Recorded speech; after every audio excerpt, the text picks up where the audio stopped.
Breaking news చూస్తున్నారు. కొండ family వివాదం రోజు రోజుకి ముదురుతోందా అంటే అవుననే మాట వినిపిస్తుంది.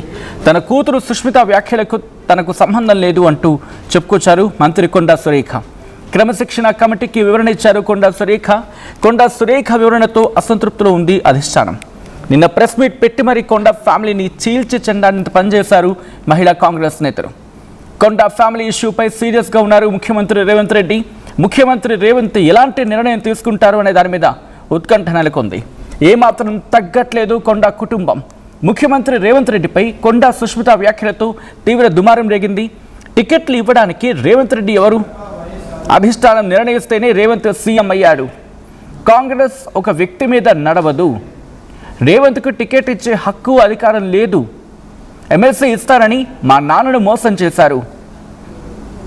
2 ఏళ్ల నుంచి మాకు అపాయింట్మెంట్ కూడా ఇవ్వట్లేదు. ఇది కొండా సుష్మిత స్టేట్మెంట్స్. ఒకసారి కొండా సుష్మిత ఏమన్నారో చూద్దాం, ఆ తర్వాత ఇన్ డీటెయిల్గా మాట్లాడుకుందాం.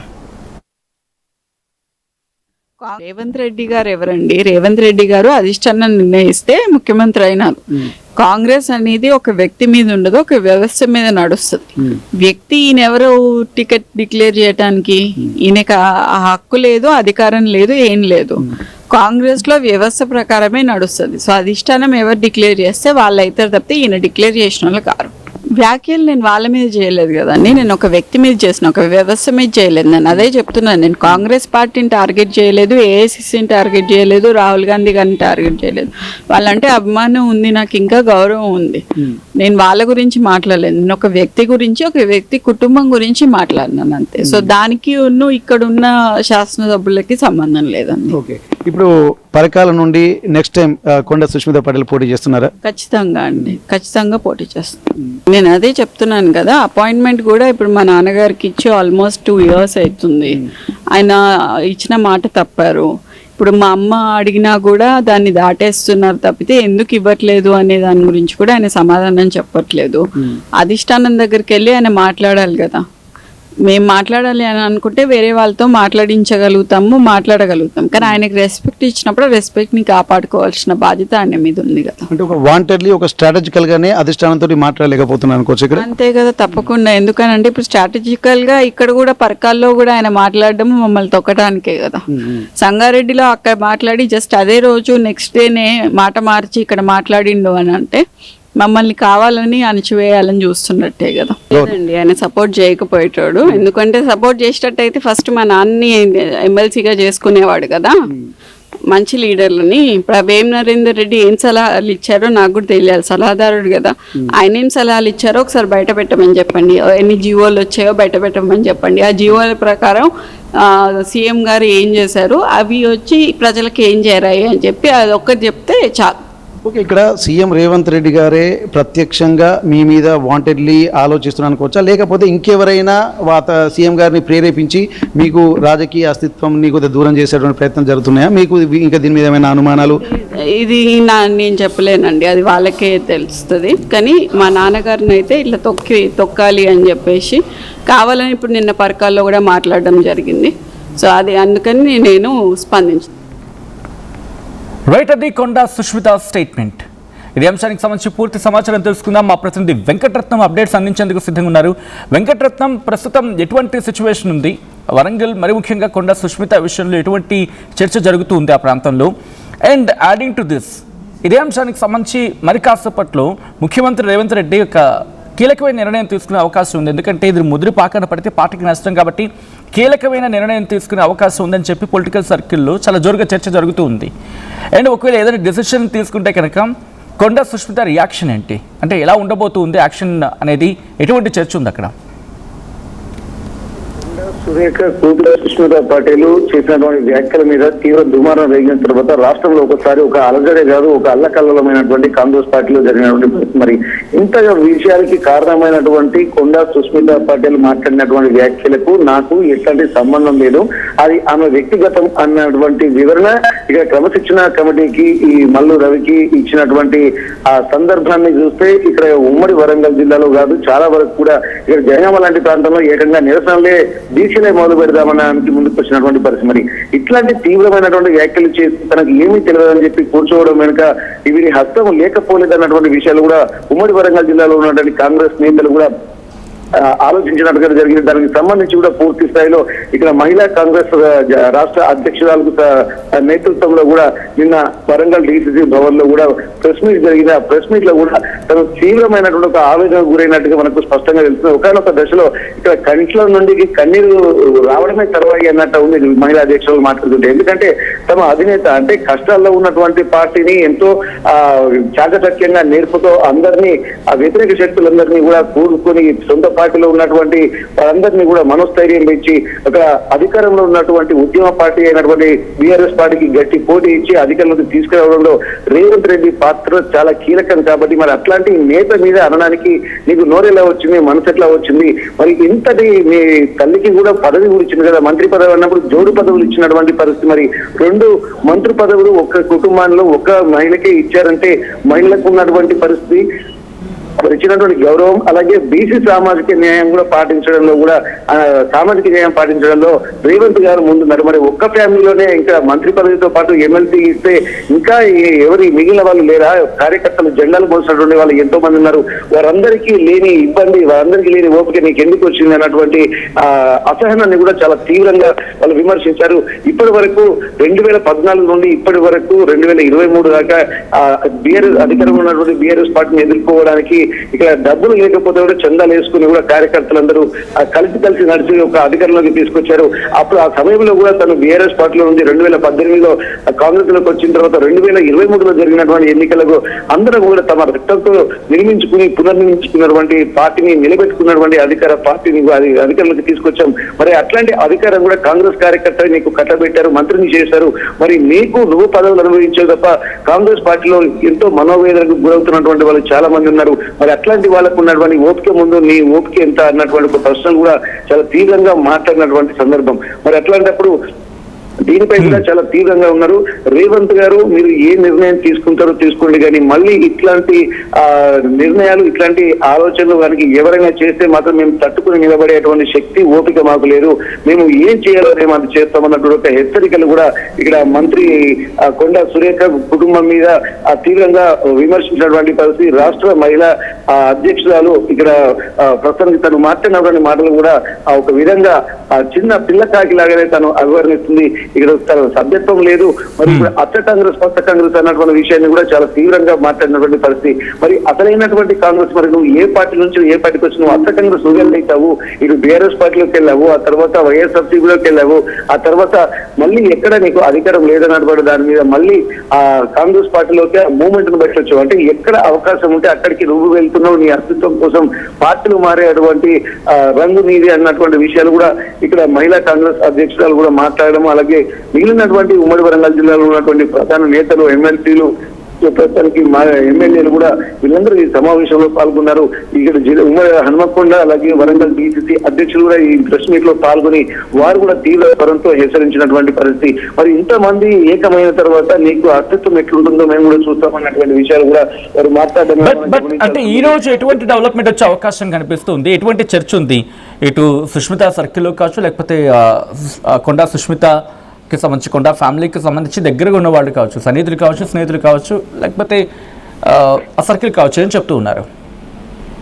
అయితే ఇక్కడ కొండా సుష్మిత పటేల్ మాట్లాడినటువంటి వ్యాఖ్యలు ఇక్కడ నిన్నటి పరిస్థితులను చూస్తుంటే కొండా సురేఖకు కానీ, అలాగే మంత్రి కొండా సురేఖకు కానీ, అలాగే మాజీ ఎమ్మెల్సీ కొండా మురళికి కానీ జరగకుండా మాట్లాడినది కాదు అన్నది మాత్రం గమనించాల్సిన అవసరం అయితే కనిపిస్తుంది. ఎందుకంటే ఇదంతా వాస్తవానికి కొండా మురళి మాజీ ఎమ్మెల్సీ కూడా చాలా తీవ్రమైనటువంటి మనోవేదనకు కూడా కొంత గురైనట్టుగా తెలుస్తుంది. ఎందుకంటే ఇక్కడ వీళ్ళు స్పష్టంగా మాట్లాడుతున్న ఏంటంటే ఇచ్చిన మాట నిలబెట్టుకోవడం అనేది ప్రధాన అంశంగా తీసుకొస్తుంది. మరి ఇచ్చిన మాట ఎన్నికలకు రాకముందుకు అంటే గెలవక ముందు కూడా నేను ఎమ్మెల్సీ ఇస్తానని చెప్పి మాట ఇచ్చినటువంటి పరిస్థితి. మరి అట్లాంటి ఒక క్రౌడ్ పుల్లర్ అయినటువంటి కొండా మురళికి ఇచ్చినటువంటి మాట, అలాగే తను ఒక మాస్ లీడరు, బీసీ లీడరు, మరి అట్లాంటప్పుడు ఆయన ఇచ్చిన మాట ఆయన ఒక మోసపూరితమైనటువంటి స్థితిలో ఉంటే మరి మిగిలినటువంటి వాళ్ళను కాంగ్రెస్ పార్టీ ఏం చేస్తున్నటువంటి తీవ్ర విమర్శలు కొండ సుస్మితా పటేల్ చేసిన తర్వాత ఈ రోజు నిన్న అధిష్టానంకి ఇక్కడ క్రమశిక్షణ సంఘం కమిటీకి ఇచ్చినటువంటి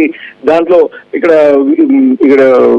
వీళ్ళు సంతృప్తి పొందలేదు, ప్లస్ అధిష్టానం కూడా అసంతృప్తిగా ఉన్నట్టుగా తెలుస్తుంది. మరి దీనిపై కూడా అధిష్టానం తీసుకున్నటువంటి నిర్ణయాన్ని బట్టి కూడా కొండా సురేఖ కుటుంబము అలాగే అనుచరులు కానీ మాట్లాడేటువంటి అవకాశాలు అయితే కనిపిస్తున్నాయి. మరి ఈ రోజు కొండా మురళి కూడా మీడియా సమావేశం పెట్టేటువంటి అవకాశాలు కూడా లేకపోలేదు. ఎందుకంటే దీనిపై ఇప్పటివరకు వరంగల్లో ఉన్నటువంటి మీడియా జరుగుతున్నటువంటి పరిణామాల మీద కూడా తను కూడా మాట్లాడాల్సినటువంటి అవసరం అయితే కనిపిస్తుంది అన్నటువంటి విషయాలు కూడా గమనించుంటుంది. వారు కూడా ఈ రోజు మీడియా సమావేశం పెట్టేటువంటి అవకాశం కూడా కనిపిస్తుంది. కానీ ఇక్కడ కాంగ్రెస్ పార్టీలో ఉన్నటువంటి ఉమ్మడి వరంగల్ జిల్లాలో మాత్రం చాలా తీవ్రంగా అంటే కొండా మురళికి సపోర్ట్ గా ఉన్నటువంటి ఏ ఒక్కరినూ కూడా అధికార కాంగ్రెస్ పార్టీలో ఉన్నటువంటి వాళ్ళను కూడా సస్పెండ్ చేయాలని చెప్పి ఒక ఏకగ్రీవ తీర్మానం కూడా చేసుకున్నటువంటి పరిస్థితి.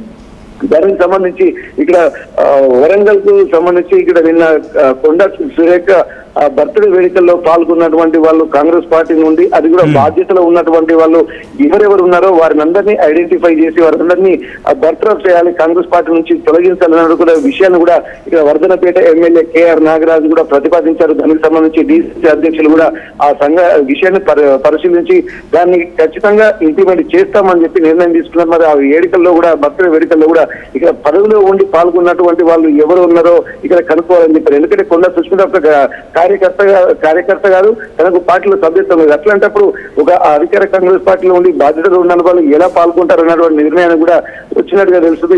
దాని మీదనే పూర్తిగా ఎవరెవరు ఉన్నారో ఒక ఐడెంటిఫై కూడా చేశారు. ప్రస్తుతానికి లైబ్రరీ చైర్మన్ వరంగల్ కి సంబంధించినటువంటి వాళ్ళు ఉన్నారన్న విషయం కూడా గమనించి తనపై కూడా క్రమశిక్షణ చర్యలు తీసుకోవాల్సినటువంటి ఆలోచనలు కూడా చేశారు. మరి అంటే ఎక్కడ ఏ అవకాశం వచ్చినా ఇప్పుడు కొండా ఫ్యామిలీ యొక్క రాజకీయ అస్తిత్వానికి సంబంధించి ఒక అష్ట దిగ్బంధనమే అధికార పార్టీలో ఉన్నటువంటి కాంగ్రెస్ పార్టీ చేసినట్టు తెలుస్తుంది. ఏ ఒక్క చిన్న అంశాన్ని కూడా వదిలిపెట్టకుండా ఎవరి స్థాయిలో వారు కాంగ్రెస్ అభిమానులు కూడా ఇక్కడ వీటిపై నిఘా ఉంచి ఏ ఒక్క అవకాశాన్ని వదిలిపెట్టకుండా వారిని పార్టీలో అంటే పార్టీ నుండి సస్పెండ్ చేయాలనేటువంటి ఒక నిర్ణయంలో కొంతమంది కార్యకర్తల నాయకులు కూడా చెప్తున్నారు. కానీ ఇక్కడ వీళ్ళు చెప్తున్నటువంటి మాటల్లో ఎట్టి పరిస్థితుల్లో మేము ఒక వ్యక్తిని మాత్రమే టార్గెట్ చేశాము, వ్యవస్థను కాదు. ప్రత్యక్షంగా సీఎం రేవంత్ రెడ్డిని మాత్రమే టార్గెట్ చేశాము, రాహుల్ గాంధీని కాదు, పార్టీని కాదు, అధిష్టానాన్ని కాదు. ఎందుకంటే తమకు ఇచ్చినటువంటి మాట మీద ఎవరైతే నిలబడలేదో వారు ఏ స్థాయిలో ఉన్నా కానీ మేము వదిలేదు లేదని చెప్పి అంటున్నారు. ఎందుకంటే గతంలో కూడా పరకాల ఎమ్మెల్యే టికెట్ కు సంబంధించినటువంటి రేవూరు ప్రకాష్ రెడ్డి కూడా ఇదే నా చివరి ఎన్నికలు కాబట్టి మమ్మల్ని రిక్వెస్ట్ చేస్తే నెక్స్ట్ మేము పరకాల నుండి సుష్మితా పటేల్ పోటీ చేద్దామన్న ఆలోచనలో ఉన్నాము. మరి అట్లాంటప్పుడు మరి అధికారంలో ఉన్నటువంటి పరిస్థితులు అనుభవించి రేవూరు ప్రకాష్ రెడ్డి మళ్ళీ మాట మార్చి మళ్ళీ వచ్చేసరికి కూడా ఎన్నికల్లో నిలబడేటువంటి అవకాశం ఉంటుంది కాబట్టి ఆయనను కూడా టార్గెట్ చేశామన్నటువంటి విషయాలు కూడా వాళ్ళని స్పష్టంగా మనకు తెలుస్తుంది. మరి ఇట్లాంటి సందర్భంలో కూడా ఇద్దరు తమ విషయంలో తమ కుటుంబానికి సంబంధించిన విషయంలో మాట తప్పారు. ఇటు సీఎం రేవంత్ రెడ్డి మాట తప్పాడు, ఇస్తాను ఎమ్మెల్సీ టికెట్ ఇస్తానని చెప్పి మరోసారి సీఎం రేవంత్ రెడ్డి ఆలోచనల మీద మళ్ళీ ఇదే నా చివరి ఎన్నికలు, మళ్ళీ నేను పోటీ చేయనని చెప్పి ఓట్లు అడిగి మా సహాయం తీసుకున్నటువంటి రేవూరు ప్రకాష్ రెడ్డి కూడా మళ్ళీ నేను ప్రజా ఆశీర్వదిస్తే నేను మళ్ళీ పోటీ చేస్తాను, ప్రజలకు సర్వీస్ చేస్తానని చెప్పడము, సీఎం రేవంత్ రెడ్డి టికెట్ కేటాయించడము, ఇదే మొత్తం ఈక్వేషన్. అంటే వీరికి సంబంధించి ఒక సీక్వెన్స్ సింగిల్ లైన్ గా ఉంది. కానీ ఇక్కడ వీళ్ళందరూ బాధ్యతలో ఉన్నారు.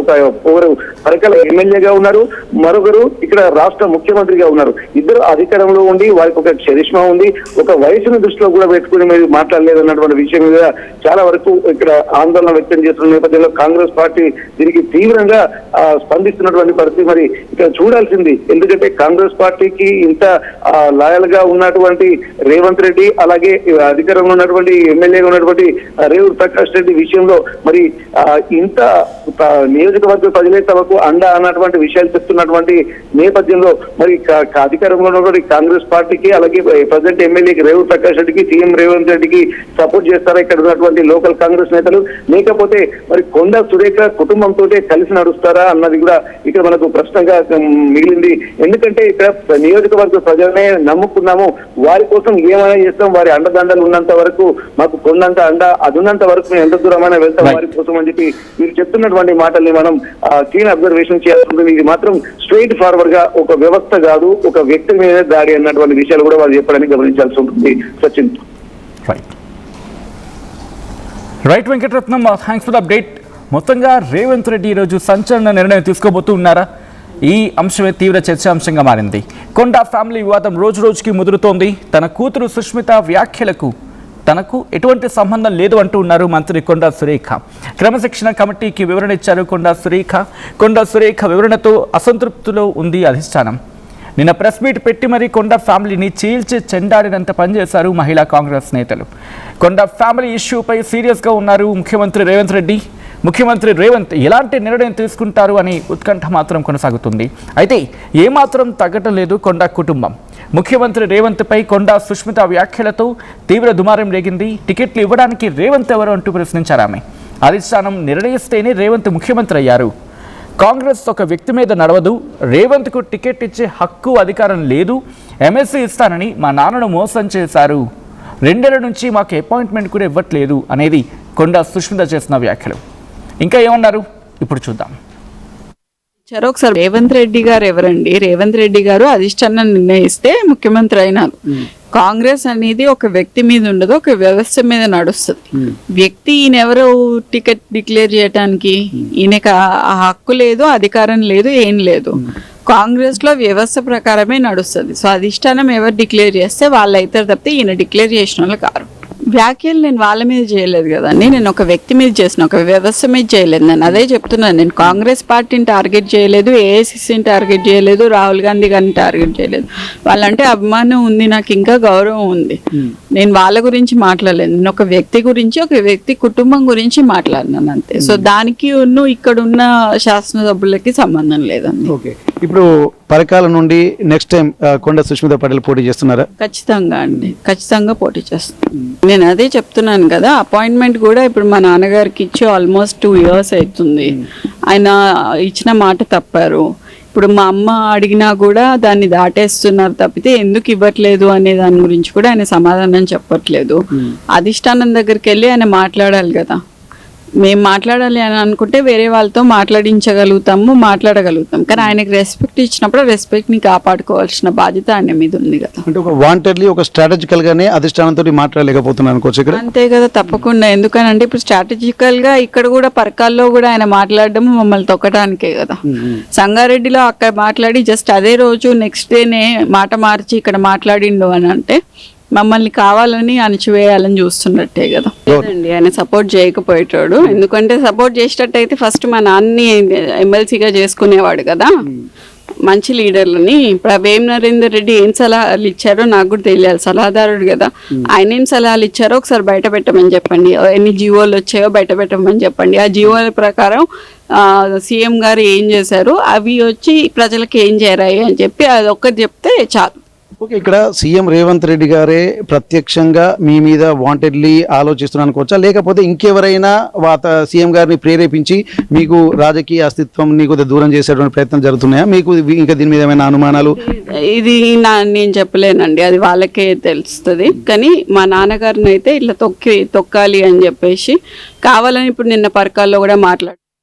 టోర్నమెంట్ కి ముందు పెయింట్ ఎలా చేస్తాం?